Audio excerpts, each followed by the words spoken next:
Okay guys, so I wanted to show you how to make these closures without magnets.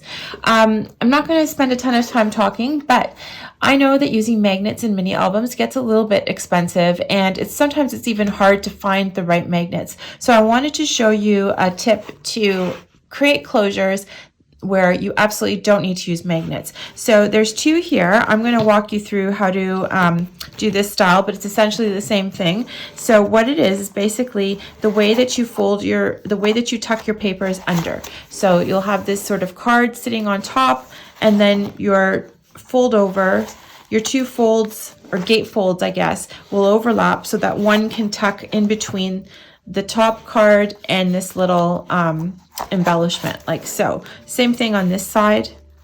So this is right now tucked underneath here. It opens up, and then you can tuck it back in. So stay tuned and watch how you can create that for yourself. Okay, so again, I've covered my flaps with decorative paper. And so the way I want this to work is I would like this flap to tuck under here. So I'm just going to put glue along one side of my card that we cut out earlier, like that. And I'm just going to center this here like this. So I'm centering this on this page. Okay, just let that set for a minute.